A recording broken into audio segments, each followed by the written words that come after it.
for the purpose of our Right Honorable Austin Okezemaragan is my name.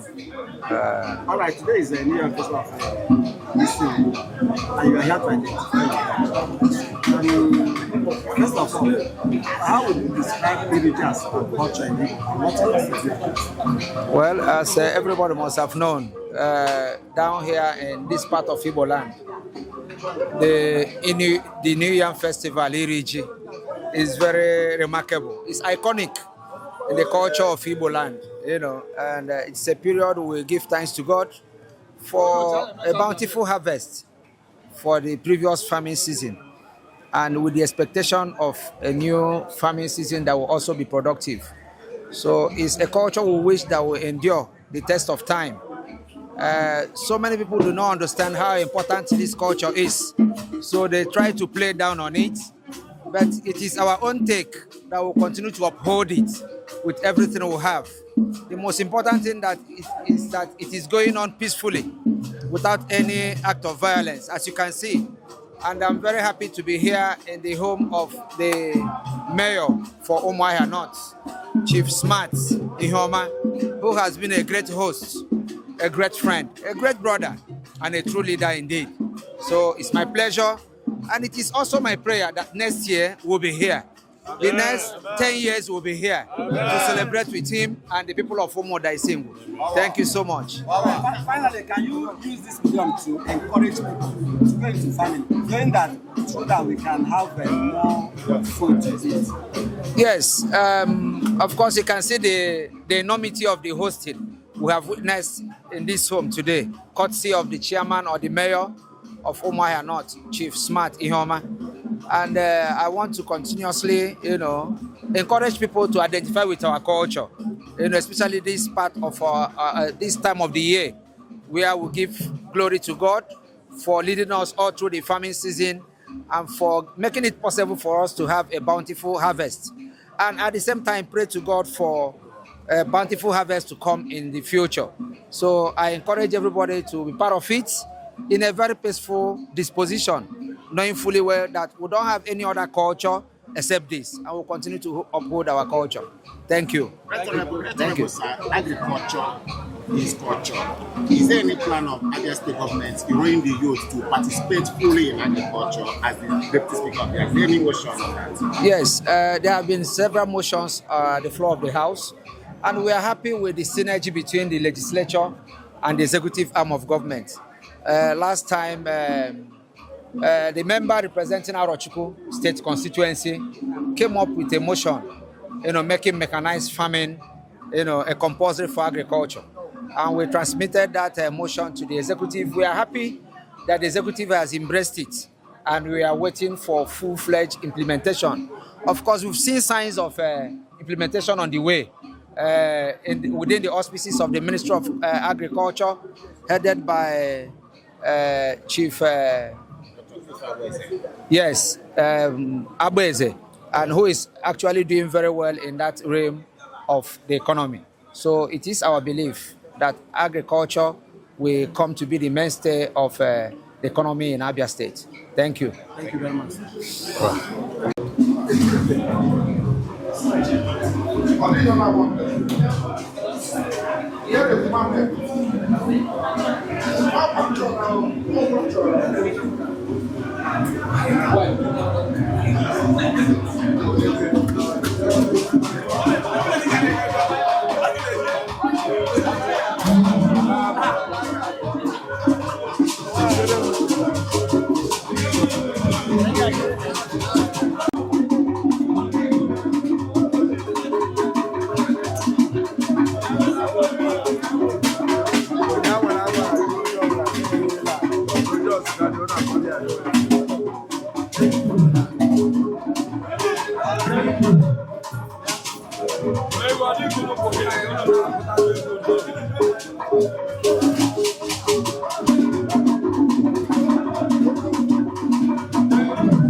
Yes,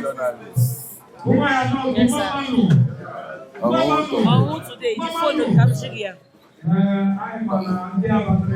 Daddy, let me show you, sir. I will see it. Let me show you so that you'll be following. You will forget. Let me show you. At once I asked AI to show me.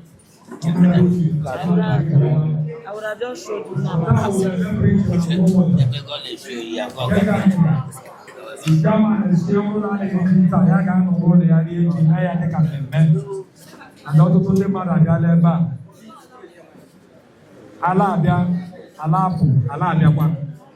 And I say, I had to chapa when I can check my kind of check. I'm a Mona double about Ibo, Mama. I can make with you waiting for good. Never like a little and Jama Loma and Lord will respond. I am a weekend will check. And I am a Hey.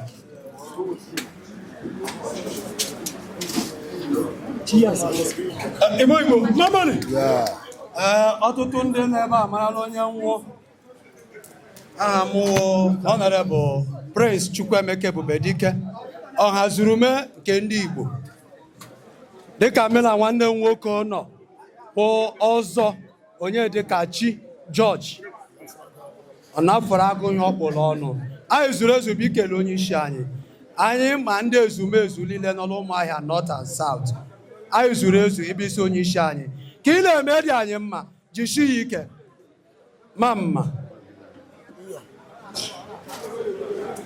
Igbo ma mmanụ Igbo ma mmanụ Abia ma mmanụ Imo ma mmanụ Ebonyi ma mmanụ Anambra ma mmanụ Nigeria kwezuonu Umuahia North ma mmanụ biko nụ anyị bịara ikele onye isi oche anyị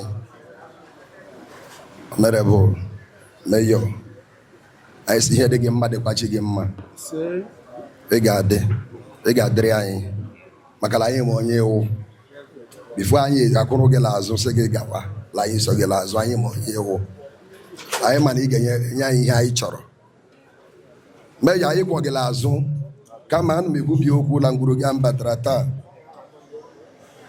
aka sị eji m ike m ji wụrụ aka ji ọfọ na-ekwubi okwu taa si onye ọbụla isi gị lawa aja ga-eji nke ya achụ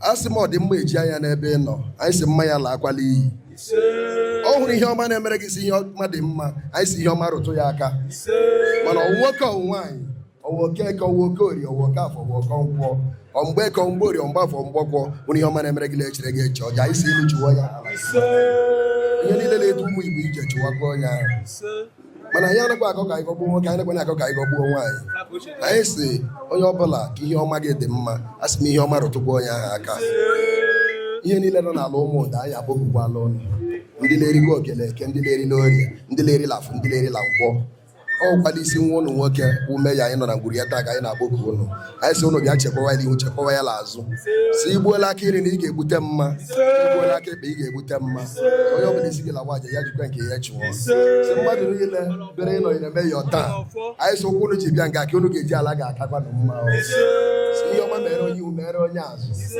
otu anyị si bụ otu a ka ọ ga-adịkwanụ n'aha Chukwu oke abịa ma anyị si ya gazikwa eme ya ị ga-adịrị anyị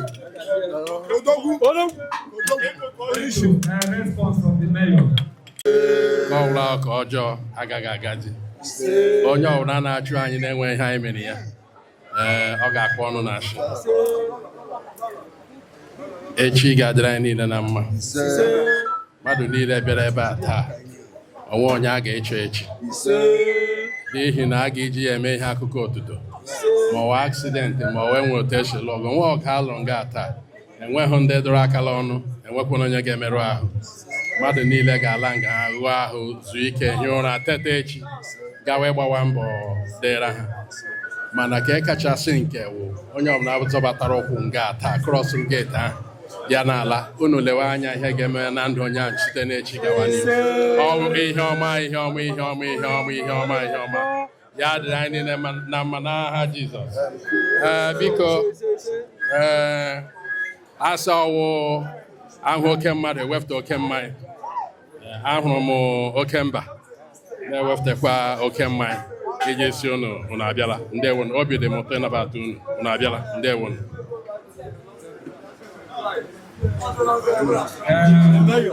ọtụtụ ndị mmadụ batara mela nwanne m ọzọ anyị si gị jide ka iji dịka ọ dịla omenala iri ji kwa afọ kwa anyị akwa ihe anyị kara ma mma iji